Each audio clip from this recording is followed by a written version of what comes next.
Assalamualaikum warahmatullahi wabarakatuh. Perkenalkan, nama saya Eri Sulistiawati dengan NIM 1930604040, mahasiswi Program Studi Manajemen Zakat dan Wakaf 2, Fakultas Ekonomi dan Bisnis Islam, Angkatan 2019. Baiklah, pada kesempatan kali ini saya akan mempresentasikan tugas dari mata kuliah Komunikasi Bisnis yang diampu oleh Ibu Melis SEIME.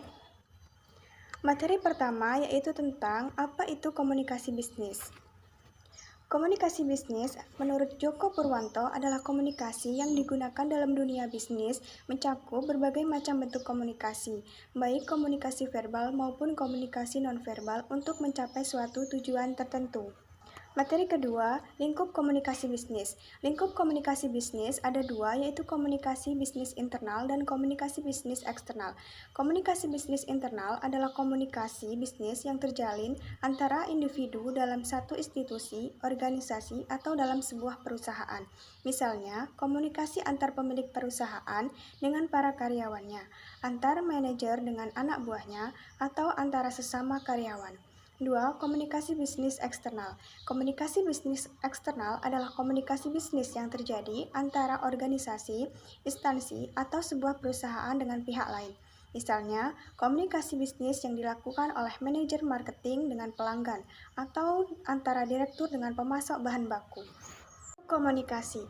Komunikasi bisnis memerlukan penguasaan dan pemahaman penggunaan segala bentuk komunikasi, baik menerima maupun mengirim sebuah pesan. Bentuk komunikasi yang dapat meningkatkan keefektifan dalam berkomunikasi terdiri dari 1. Komunikasi lisan, memiliki kelebihan cepat sampai kepada komunikan.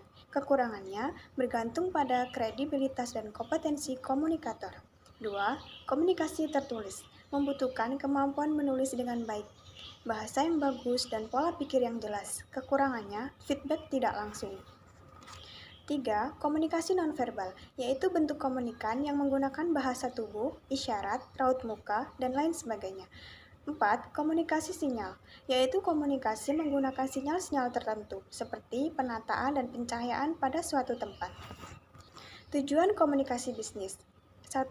Memberikan informasi, misalnya informasi seputar harga, produk terbaru, atau hal-hal lain yang berhubungan dengan penjualan suatu produk.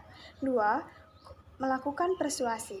Maksudnya, komunikasi bisnis dilakukan untuk mempengaruhi pihak lain seperti klien atau calon konsumen, mengajak orang-orang untuk menggunakan suatu produk tertentu, atau mengajak mitra bisnis untuk melakukan suatu proyek. 3. Melakukan kolaborasi. Maksudnya, komunikasi bisnis juga bisa dilakukan untuk menjalin suatu kerjasama atau kolaborasi dengan pihak lain demi mewujudkan tujuan yang diharapkan. 4. Melakukan pengaturan, yaitu melakukan komunikasi yang bersifat memberikan petunjuk atau panduan untuk melakukan sesuatu. Komunikasi bisnis ada dua, yaitu komunikasi verbal dan komunikasi nonverbal. 1. Komunikasi verbal merupakan bentuk komunikasi yang dilakukan dengan cara lisan maupun tertulis. Bentuk komunikasi verbal juga dibedakan menjadi dua, yaitu berbicara dan menulis atau verbal aktif. Yang kedua, mendengarkan dan menulis atau verbal pasif. 2. Komunikasi nonverbal. Komunikasi nonverbal adalah komunikasi yang disampaikan tanpa menggunakan kata-kata, misalnya menggunakan bahasa tubuh, isyarat, raut muka, dan lain sebagainya. Itulah tadi penjelasan mengenai ruang lingkup komunikasi bisnis. Sekian, terima kasih. Wassalamualaikum warahmatullahi wabarakatuh.